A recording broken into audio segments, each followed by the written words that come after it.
out here that will give you money back what you paid in. And there's actually policies out here that won't only give you money back if you outlive the 30 or 20 years or the 10 years, but there's policies out here that if we decide we want a whole life, it will actually allow you to accumulate a bit of cash value that you could borrow against or utilize throughout your rest of your retirement years. All right, so I usually like to say term life insurance is typically the cheapest, obviously because it's going to end and it cannot be used as a wealth strategy in any way, shape, or form. And then a whole life, our premiums can be locked in for life. They can provide a cash value. And not only that, the policy never expires as long as we continue making our payments.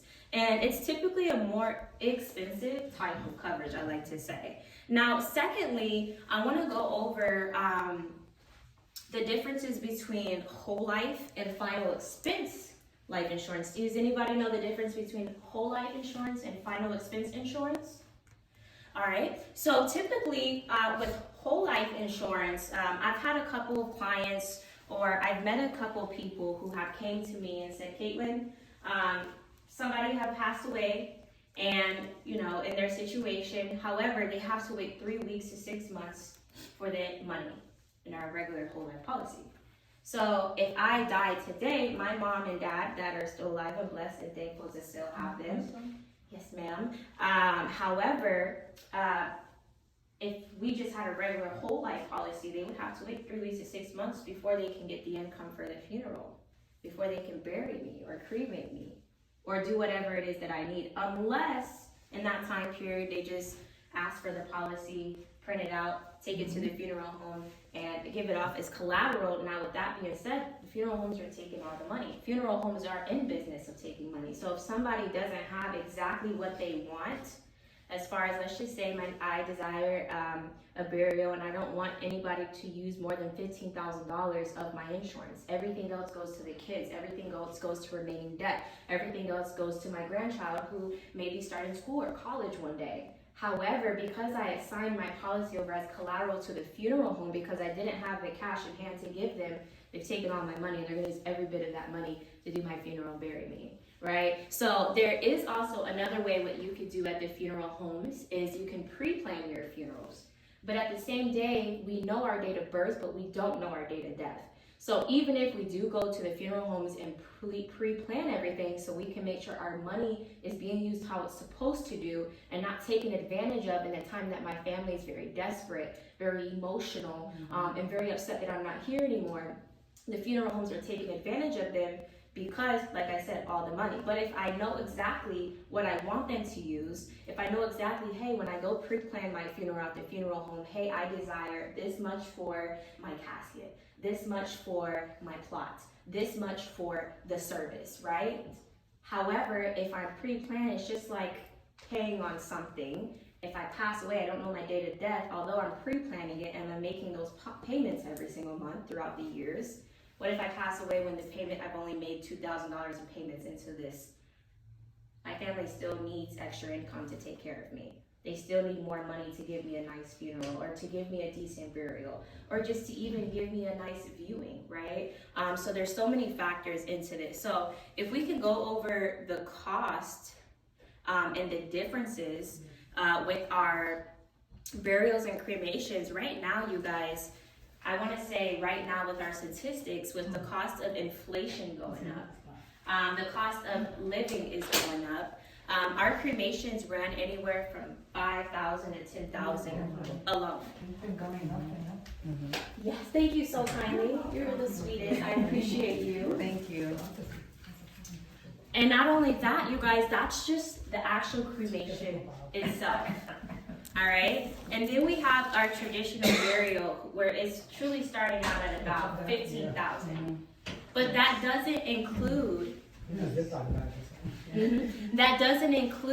our plot. That doesn't include our funeral. That doesn't include our viewing, right? So we want to consider the cost is and the cost of funerals rising. All right. So, like I said, cremations actually generally cost less than a traditional burial. Traditional burials obviously usually cost more. Now, when it comes to a cremation, I like to say we have like 3 different steps. So the first step is truly a direct cremation, which all that means is there's no service involved, and this can range anywhere from $800 to maybe $2,000 bucks. But there's not much involved, right? There's a second step up from that called a celebration of life. Now, with the celebration of life, it means you are cremated. It also means that a small service will be held for you. And maybe some pictures or videos will be given away to your family. Thank you very much. Yeah, that should take care of it. Yes, ma'am. Absolutely. And then the third thing is you can have a full service cremation. This is anywhere from $6,000 and up, of course. And your family can pretty much get whatever they can afford in that case. They can do it all. A step up from the celebration of life. Pretty much you want the videos, you want the horse and carriage, you want it all, whatever the family desires in that time period. The fancy stuff. The fancy stuff. So we do have the 3 steps and the 3 types of funerals. Now, the difference between a whole life insurance policy and a final expense policy is the simple fact that we have created, our insurance companies have started final expense products, you guys. They haven't been around for too many years. Actually, they actually just came about not too many years ago. I want to say 2016 it was when we started to different insurance companies like Mutual of Omaha. I'm not sure if you've heard John Hancock or Gerber Life, AARP, MetLife, Globe. There's several different insurance companies, right? But when it comes down to final expense product, instead of getting paid out in 3 weeks to 6 months, your family's getting paid out in 24 to 48 hours, okay? Now, secondly, when it comes down to not only getting paid out in 24 to 48 hours, a lot of my clients in the past have had issues with getting approvals with insurance, maybe due to health, maybe due to maybe previous health conditions, maybe once upon a time had cancer, once upon a time or have diabetes, or maybe they're on insulin. So there's a lot of insurance products that my clients have been getting denied for when they're not the healthiest, right? Maybe they have some underlying health conditions. The cool thing with final expenses, literally we can approve just about everyone. So some people have enough coverage and some people don't have enough coverage. Some people have a final expense policy, but some people just have a regular whole life, and it maybe just be about $10,000, right? And maybe they're looking for extra just $5,000 in coverage to take care of, the funeral, or maybe to make sure that grandchildren or children can get $2,500 a piece, before our passing, right? So that is the biggest difference between a regular whole life policy and a regular final expense policy. I'm not quite sure if you guys have ever heard of, like I said, companies like Colonial Penn, MetLife, AARP, Globe Life, but all of those companies have a 2-year waiting period.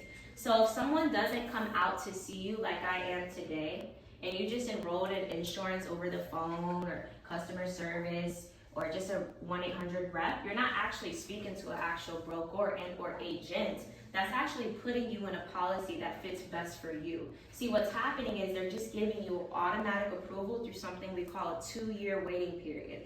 And a 2-year waiting period means I got insurance today, but if I passed away today and or next year, there's a 2-year waiting period. My family only gets back what they've paid into the policy, right? So like I said, those are companies like Physicians Mutual, Colonial Penn, MetLife, AARP, Globe Life, Self-Rep, maybe commercials. Maybe you guys gotten mail or seen something, we can get you covered for $15 a month, right? So we want to be very observant and very, very aware of our 2-year waiting periods. Now, secondly, I want to go over one more thing with you guys, and that's about it. My goal wasn't to take too much of your time. My goal was to come into here and educate you guys and, of course, serve you, answer a few questions. Now, I do want to tell you guys this. Oh, question. Raise your hand if you thought about it. Do you guys, anybody desire cremation? Okay. Okay. Six, And anybody who wants burial, everybody else is burial. Burial. Everybody else chooses burial. Now, out of a show of hand, do you prefer like traditional burial, or would you like, would you like to make sure that we have a service? Do we like to make sure that we have our plot set in place, a few things pre-planned that we've taken care of with our insurance versus the funeral home doing it and taking advantage every bit of money on our policy when we got life insurance for the purpose of having the death benefit, but we also may have people we want to make sure we can give them like $500. Hey, take care of this when I'm gone. And I know you guys are like, Caitlin, $500 in this day and age, it can't do a lot. I do understand the world has gotten very much more challenging, and it's not the same that it was 10, 15 years ago. And I think that's exactly why I'm just super passionate to be here and answer questions and just spread this information. And even though you guys in the room may not need it, you may know somebody who maybe lacks enough coverage. You may know somebody who may need a bit more coverage, and or maybe know someone who wants to build up maybe your children. Maybe you have children, siblings, family members that understand, hey, I have a death benefit, I have life insurance, but I can save up and build for retirement if I get a whole life cash value insurance policy. Which is nothing what a final expense does. A whole life cash value insurance policy will allow you to accumulate hundreds of thousands of millions of dollars by the time you're 65 if you start early, right? So if we have our family members, or if we have our children, or somebody that we know, hey, I don't want you guys to just look at this like it's just for if I pass. I want you guys to understand that there is many living benefits behind it, okay? Does anybody have any questions for me? No questions? Good job. I mean, we got it. Yeah, we delivered it well enough. All right. Did you want to add anything in there, Nina? I can just kind of piggyback on what she said about the living and just the legacy. I actually just was working with, because we both brokers. I worked with my cousin just a few months ago. She wanted to leave a legacy for her 3 children. She's 35 and she has pretty good income. And she's like, hey, I want to leave a legacy. So I'm like, what do you want? She's like, I think I want $1 million policy. So I'm like, what is your object? She's like, I want to leave a legacy for the kids. I'm like, okay. So with that being said, in the short term, she has $1 million death benefit, but she also has cash value. So by the time she retires at 65, she has over $237,000 in cash value to be able to use. Now that's if she does not touch it. However, if she does touch it, obviously, but at the same time, it's still building compound with the remaining funds that are in the account. So, if that makes sense. So that's just to piggyback on what she was saying. It's not just for death benefit. She has $1 million death benefit, and she also has that cash value she has access to send my little cousin. She'll be 18 in a few months, so she'll be going to college and so she can pretty much give her, the first head start on life, car, whatever, pay for college or whatever, invest in her son. He has autistic, so she has a business with him too. So, but yeah, so. Yes, and actually, guys, I have wasn't my actual client, but it was one of my agent's clients, and a very young lady in her really early 20s. She was actually an insurance agent over just with a different company. However, what had happened was she got into a really, really bad car accident. She didn't pass, thank God, she's still here today. However, for 8 to 12 months, she could not work. The accident was extremely bad. And because she had an insurance policy that had an income disability rider on it, that insurance company paid her $15,000 a month for those 8 months. Wow. In her early 20s, just because she got an accident, but she was able to get a policy. So now she had enough to heal properly, get her therapy services she needed, and also take care of bills in the household or whatever else that was a part of her responsibilities when that time happened. Another client got cancer. It's best to get policies we know before cancer arises, because yes, cancer can very limit how much coverage or what type of coverage we can get. But because they had the same thing, the income disability rider for life, the living benefits. So like I said, you guys, our policies are going to automatically have death benefits. That's just what life insurance is for. It's a contract.